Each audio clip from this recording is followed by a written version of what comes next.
सुधांशु की बहन ने लोगों के घरों में काम करके उसे पढ़ाकर बाहर भेज दिया। और जब सुधांशु की शादी हुई तो वो पत्नी को भी साथ ले गया।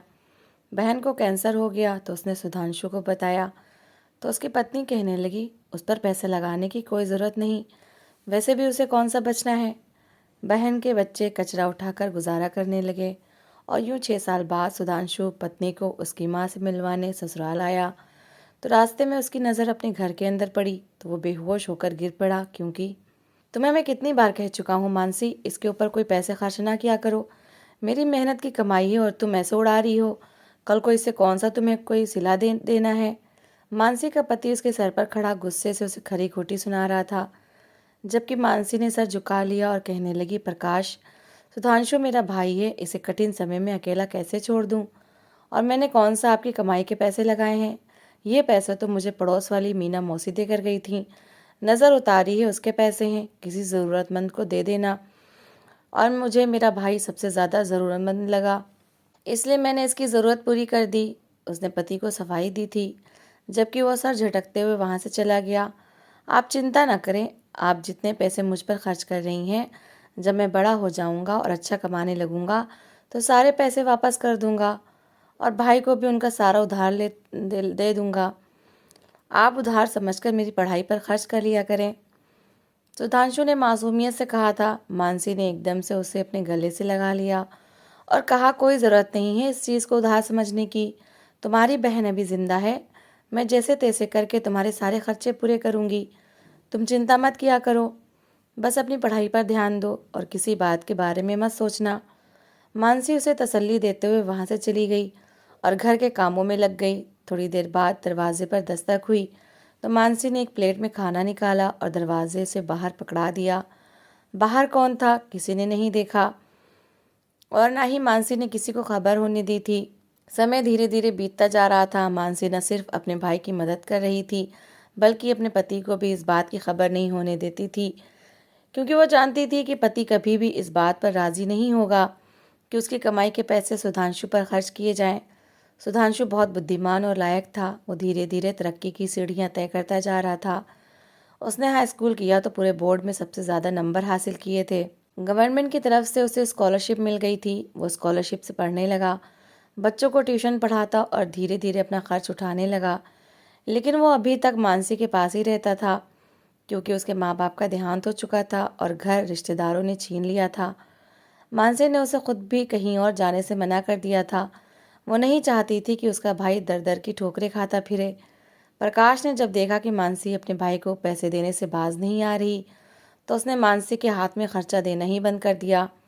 मगर मानसी ने इसका भी हल निकाल लिया। सुबह सवेरे घर के काम निपटाती, अपने बच्चों को साथ वाली मौसी के हवाले करके लोगों के घरों में काम करने निकल जाती थी।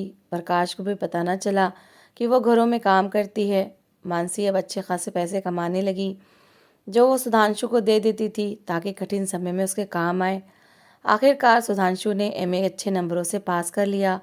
अब उसे विदेश में स्कॉलरशिप मिल रही थी, लेकिन आधा खर्च गवर्नमेंट उठा रही थी और आधा उसे खुद उठाना था। वो एक बार फिर परेशान हुआ तो मानसी ने कुछ लोगों से उधार लिया और अपने गहने बेचकर सुधांशु को बाहर भेज दिया। सुधांशु जब बाहर गया तो उसके हालात बदल गए। कुछ समय तक अपनी बहन को थोड़े बहुत पैसे भेजता रहा। जब वापस आया तो बहन ने उसके लिए एक बहुत अच्छी लड़की का रिश्ता देखा और उसकी शादी करवा दी। कुछ दिनों बाद सुधांशु फिर से बाहर चला गया और अपनी पत्नी को भी साथ ले गया। अपनी पत्नी में खोकर वो धीरे धीरे अपनी बहन से बेगाना हो गया, मगर मानसी ने उसे भुलाया नहीं। समय बीता, प्रकाश का एक्सीडेंट हुआ और वो दोनों टांगे कटवा कर चारपाई पर लेट गया। वो बिल्कुल अपाहिज हो गया था। सुधांशु को जैसे अपने सारे पुराने हिसाब चुकाने का मौका मिल गया। जब उसे पता चला कि उसके भेजे हुए पैसों से घर का खर्च चलने लगा है और हालात बेहतर हो गए हैं, तो उसने अपनी बहन को पैसे भेजना बंद कर दिए, सिर्फ अपने जीजा की कही हुई कुछ कड़वी बातों का बदला लेने के लिए। एक दिन मानसी घर के काम निपटा रही थी कि उसे चक्कर आए और वो गिर पड़ी। नीचे गिरते ही वो बेहोश हो गई थी। बच्चों ने चीखो पुकार मचा दी तो मोहल्ले वाले आए और उसे अस्पताल ले गए। तब डॉक्टर ने जो खबर दी, उससे मानसी के पैरों तले से ज़मीन निकल गई। उसे यकीन नहीं आ रहा था कि डॉक्टर ने बताया था कि मानसी को ब्लड कैंसर है, जो सेकंड लास्ट स्टेज पर है। वो मरना बिल्कुल नहीं चाहती थी। उसके बच्चे अभी बहुत छोटे थे और पति अपाहिज। अगर वो भी मर जाती तो घर का अकेला कमाने वाला भी चला जाता और न जाने उसके बच्चों की ज़िंदगी कैसे गुजरती। वो रोने लगी और भगवान से अपनी ज़िंदगी की प्रार्थना करने लगी। डॉक्टर ने कहा था कि वो इलाज से ठीक हो सकती है और कुछ साल और जी सकती है, मगर इसके लिए बहुत ज़्यादा पैसों की ज़रूरत है। तब उसने मजबूरन सुधांशु से संपर्क किया। सुधांशु ने जैसे ही फ़ोन पर हेलो कहा तो मानसी फूट फूट कर रोने लगी। सुधांशु परेशान हो गया और जल्दी से पूछने लगा, क्या हुआ, आप ठीक तो है ना? आपकी तबीयत कैसी है? भाई ठीक हैं? बच्चे ठीक हैं? एकदम से उसके कई सवालों ने मानसी को हौसला दिया। वो कहने लगी, सुधांशु, मुझे ब्लड कैंसर हो गया है और इलाज के लिए डॉक्टर ने बहुत ज़्यादा पैसे मांगे हैं। तुम जानते हो तुम्हारे जीजा जी पहले ही अपाहिज हो चुके हैं और हमारे पास कोई जमा पूंजी नहीं बची। गहने बेचकर तो मैंने तुम्हें बाहर भेजा था, इसलिए मेरी मदद कर दो और मेरे इलाज के लिए पैसे भेज दो। मानसी विनती भरे स्वर में बात कर रही थी। उस भाई से जिस पर उसने अपनी आधी से ज़्यादा ज़िंदगी कुर्बान कर दी थी, अपनी हर इच्छा को पीछे ढकेल कर हमेशा उसकी ज़रूरत को आगे रखा था। सुधांशु कहने लगा, चिंता न करिए, मैं आज शाम तक आपके अकाउंट में पैसे ट्रांसफ़र करवा दूंगा। आप अच्छे से अपना इलाज करवाइएगा और अपना बहुत ख्याल रखिएगा। बच्चों का भी ख्याल रखिएगा। मैं कोशिश करूंगा कि जल्दी इंडिया आऊँ और आपसे मिल सकूं। उसे ढेर सारी तसल्ली देने के बाद उसने फ़ोन बंद कर दिया। अचानक ही दिल में एक पीड़ा सी महसूस हुई। वो बहन जिसने उसके लिए सब कुछ कुर्बान कर दिया था, आज खुद पीड़ा में थी और वो पास भी नहीं था। अभी वो फ़ोन रखकर मुड़ा ही था कि उसकी पत्नी सामने आ गई और कहने लगी, किसका फ़ोन था और क्या बातें कर रहे थे? किसको पैसे भेजने जा रहे हैं? सुधांशु कहने लगा, दीदी को कैंसर है और उनके उनके इलाज के लिए पैसे भेजने थे। पत्नी कहने लगी, कोई ज़रूरत नहीं है आपको पैसे भेजने की, मैंने आपकी सारी बातें सुन ली हैं। उन्हें सेकंड लास्ट स्टेज का कैंसर है और वो अब नहीं बच सकती हैं, इसलिए पैसे भेजने की ज़रूरत नहीं। सुधांशु ने हैरानी से उसकी तरफ देखा, मगर वो कहने लगी, मेरी तरफ ऐसे मत देखिए, मैं इस बारे में सब जानती हूँ। आपके जीजा वो पैसे अपने कामों में लगा लेंगे, इसलिए कोई फ़ायदा नहीं, आगे से आप उससे कांटेक्ट भी मत कीजिएगा।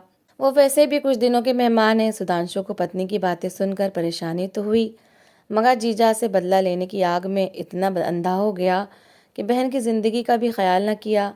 उसने मानसी से दोबारा कोई संपर्क न किया और ना ही मानसी में दोबारा फ़ोन किया, क्योंकि वो समझ चुकी थी कि अब मदद नहीं मिलने वाली। 6 साल का समय बीत गया। सुधांशु अपनी ज़िंदगी में पूरी तरह से व्यस्त हो गया था और अब 6 साल बाद अपनी पत्नी को लेकर वापस इंडिया जा रहा था, क्योंकि पत्नी की माँ बीमार थी और वो अपनी बेटी से मिलना चाहती थी। वो पत्नी को लेकर ससुराल मिलवाने के लिए आया था। मानसी का घर रास्ते में ही पड़ता था। घर के पास से गुजरने लगा तो सुधांशु के दिल में पुरानी यादें जिंदा होने लगीं। उसने एकदम ही दरवाजे की तरफ देखा। घर का दरवाज़ा खुला हुआ था, मगर ये देखकर उसके कदमों के नीचे से ज़मीन निकल गई कि सामने तो दीदी खड़ी थी। वो हंस रही थी। उन्होंने अच्छा सूट पहना हुआ था और चेहरे पर भी चमक थी। कैंसर के पेशेंट तो ऐसे नहीं होते, वो तो बहुत पीड़ा में अपनी ज़िंदगी गुजारते हैं और दीदी को तो अब तक मर जाना चाहिए था जैसे इन्हें बीमारी थी। सुधांशु सोचने लगा और अपनी पत्नी ऋचा की तरफ देखा। ऋचा हल्का सी हंसी और कहने लगी, देखो, तुम्हारी बहन ब्लड कैंसर के साथ भी अभी तक जिंदा है। सुधांशु फौरन घर के अंदर गया और जाकर अपनी बहन को गले लग गया। कहने लगा, दीदी आप बिल्कुल ठीक हैं, मैंने तो सोचा था। अचानक अपनी ज़बान को रोका और ख़ुद को ये कहने से बचाया कि मुझे तो लगा था कि आप मर गई होंगी, लेकिन मानसी ने उसका वाक्य पूरा कर दिया। तुम्हें यही लगा कि मैं मर गई हूँ, लेकिन देखो मैं ज़िंदा हूँ और बिल्कुल ठीक ठाक हूँ, सेहतमंद हूँ, क्योंकि मेरा इलाज समय पर हो गया था। मानसी ने एक एक शब्द पर जोर देते हुए सुधांशु से कहा। सुधांशु ने शर्मिंदगी से नज़रें चुरा लीं और कहने लगा, दीदी जीजा जी तो अपाहिज थे, वो तो कमा नहीं सकते थे और आपके पास गहने भी नहीं थे, आपने अपना इलाज कैसे करवाया?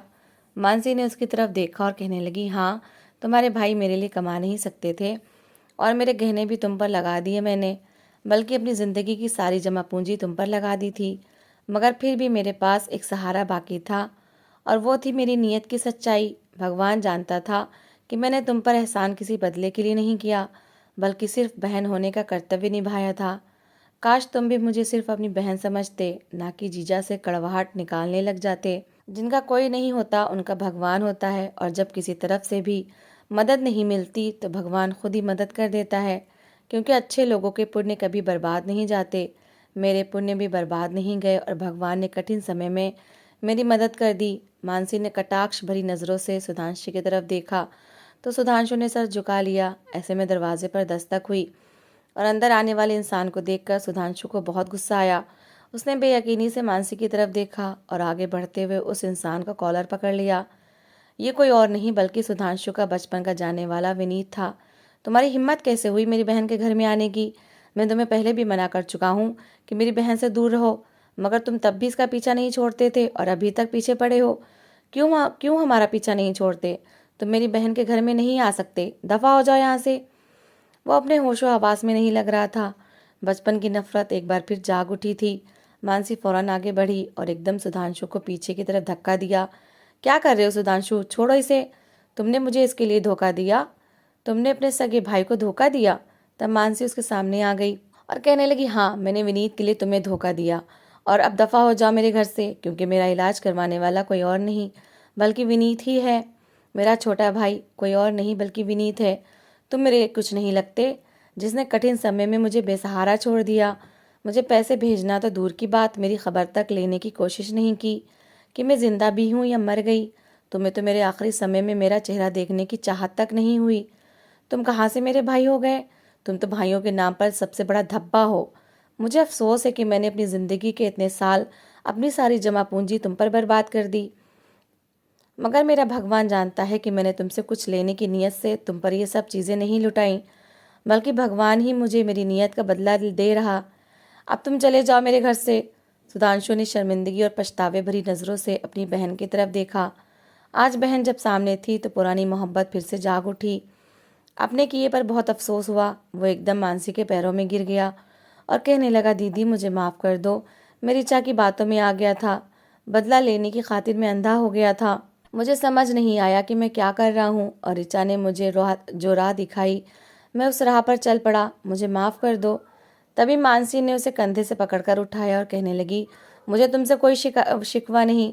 तुमने मेरी मदद नहीं की, अच्छा किया, मेरी आंखें खोल दी। मगर अब मेरा तुमसे कोई रिश्ता नहीं है। मैंने जो कुछ भी तुम पर लुटाया वो किसी बदले की नीयत से नहीं किया, बल्कि इसकी उम्मीद में मैंने भगवान से रखी। अब तुम मेरे घर से जा सकते हो, लेकिन जाने से पहले ये बता दूं कि विनीत हमारे साथ अब तक कैसे है। मानसी कहने लगी, तुम्हें याद है तुम मुझे कितना कहा करते थे कि अपनी पुरानी किताबें विनीत को ना दिया करूं, इसे खाना ना खिलाया करूं, वो गंदा है। वो तुम्हारे प्यार का हकदार क्यों बने? मेरे प्यार पर सिर्फ तुम्हारा हक है। मगर मैं कहा करती थी कि नहीं, जितना हो सके दूसरों की मदद करनी चाहिए, दूसरों का भला सोचना चाहिए। अगर हम किसी के साथ अच्छा करते हैं तो भगवान भी हमारे साथ अच्छा करता है। मगर तुम मेरी बातों पर ध्यान नहीं देते थे। हमेशा यही कहते थे कि मैं विनीत का नाम न लूं और ना ही इसे अपने पास खड़ा होने दूं। मगर शुक्र है कि मैंने तुम्हारी ये बात नहीं मानी और विनीत पर अपना एहसान जारी रखा। भगवान का मुझ पर करम था कि उसने मुझे विनीत की मदद करने के लिए चुना। मैं जितना हो सका इसकी मदद करती, तुम्हारी पुरानी किताबें इसे दे दिया करती। अक्सर जब इसे भूखा देखती तो खाना भी खिला दिया करती। कई बार इसके स्कूल की फ़ीस भी मैंने भरी। कॉलेज के टाइम में भी इसकी मदद करती रही और जब ये एक अच्छा इंसान बन गया तो सबसे पहले इसने मुझे ढूंढा, मेरा धन्यवाद किया। जब इसकी अच्छी नौकरी लगी तो इसने पहली सैलरी मेरे हाथ पर रखी और मेरे पैरों में बैठकर कहने लगा, मानसी दीदी, ये सब आपकी वजह से हुआ है। अगर आपका एहसान मुझ पर ना होता तो शायद आज मैं किसी काबिल ना होता, शायद भीख मांग कर गुजारा कर रहा होता। आप ही की वजह से मैं ज़िंदगी में इतना आगे बढ़ा, तरक्की की, मेरी अच्छी नौकरी लग गई। विनीत को इतना कामयाब देखकर मैं बहुत खुश हुई। भगवान का बहुत धन्यवाद किया कि उसने मुझे किसी की मदद करने के लिए चुना। जिसकी मैंने मदद की वो अपनी ज़िंदगी में कामयाब हो गया और एक काबिल इंसान बन गया। मगर मैं जानती थी कि हर इंसान को मेरा एहसान लौटाने का मौका नहीं मिलता। जब मैं बीमार हुई और सबसे मदद मांगी, शाम तक जब तुमने पैसे नहीं भेजे तो मैंने विनीत से संपर्क किया, इससे अपनी मदद के लिए कहा। विनीत उस समय शहर में नहीं था, मगर मेरी खबर सुनते ही वो दौड़ा चला आया। मेरे सारे टेस्ट करवाए, मेरे इलाज पर जितना भी पैसा लगा वो सब खुद लगाया। तब तक वो अपना बिजनेस शुरू कर चुका था और आज इसका शहर के बड़े अमीर लोगों में नाम आता है। मगर जब मेरे सामने आता है तो ऐसे सादा इंसान में आता है जैसे वही 10 साल का बच्चा हो, जिसकी मैं मदद किया करती थी, जिसे मैं खाना खिलाया करती थी। ये कहते हुए मानसी की आंखों में आंसू आ गए। सुधांशु बेबसी से मानसी की तरफ देखता रहा। एक इंसान ने मानसी के एहसान का इतना पास रखा कि कुछ पुरानी किताबों और एक समय खाने के बदले में अपनी सारी दौलत मानसी के कदमों में निछावर कर दी।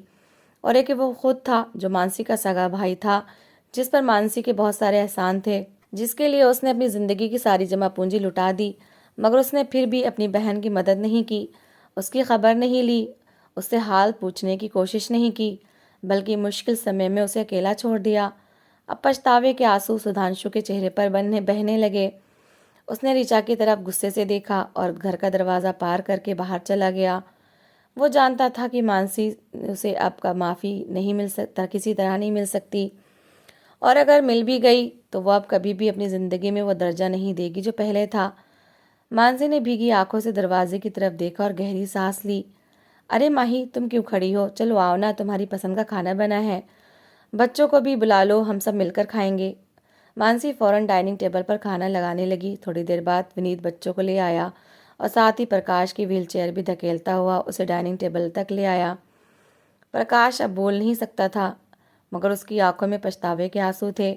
उस बहन के लिए जिसने उसे मना करने और गालियां देने के बाद भी अपने भाई के साथ साथ एक मजबूर लड़के की मदद की थी, जो आज उनकी ज़िंदगी का सहारा बन चुका था। तुम्हें पता है विनीत, मैंने तुम्हारे लिए एक बहुत सुंदर और सुशील सी लड़की देखी है, जो बिल्कुल तुम्हारी पसंद के मुताबिक है। बताओ उसे कब घर बुलाऊं? जब तुम्हारे पास टाइम हो। अरे दीदी, आप भी मेरी शादी करवाना चाहती हैं ताकि मैं भी अपनी पत्नी का हो जाऊं, उसके पल्लू से बन जाऊं और फिर मुड़कर आपको पूछूं भी ना। एक बात मैं आपको साफ साफ बता दूं, जब मेरी पत्नी आएगी तब मैं किसी और से मिलने भी नहीं आऊँगा, सिर्फ अपनी पत्नी का होकर रह जाऊँगा। आगे आपकी मर्जी है। आपको अगर मेरी शादी करवानी है तो शौक से करवा दें। विनीत ने शरारत से कहा तो मानसी खिलखिलाकर हंस दी। जिन्हें बदलना होता है वो बिना शादी के भी बदल जाते हैं, और जिन्हें ना बदलना हो वो शादी के बाद भी नहीं बदलते। इसलिए मुझे इस बात की टेंशन नहीं है। तुम्हारा घर बस जाए, बेशक तुम मुझे भूल जाना, इतना भी कोई बड़ा मसला नहीं है। मानसी की बात सुनकर विनीत मुस्कुरा दिया था। वो जानता था मानसी उसे बहुत प्यार करती है, और आज उसके घर में हंसी मुस्कुराहट और सुकून था, क्योंकि मानसी जान चुकी थी कि उसका असली भाई कौन है। और रिश्ते सिर्फ खून से नहीं, एहसास से बनते हैं। इंसान की हुई नेकी कभी बेकार नहीं जाती, बल्कि भगवान हर इंसान की नेकी का सिला उसे बहुत अच्छे से लौटाता है। मानसी को भी आज उसकी नेकी का सिला मिल चुका था, और क्या बेहतरीन सिला मिला था। तो दोस्तों, इस कहानी को लेकर आपकी क्या राय है, कमेंट बॉक्स में ज़रूर बताएं। और अगर आपको हमारी आज की कहानी अच्छी लगी हो तो प्लीज़ इसे लाइक ज़रूर करें। अगर आपने अभी तक हमारे चैनल को सब्सक्राइब नहीं किया तो ज़रूर कर लीजिए। तो मिलते हैं ऐसी एक और मोटिवेशनल कहानी के साथ। Thanks for watching.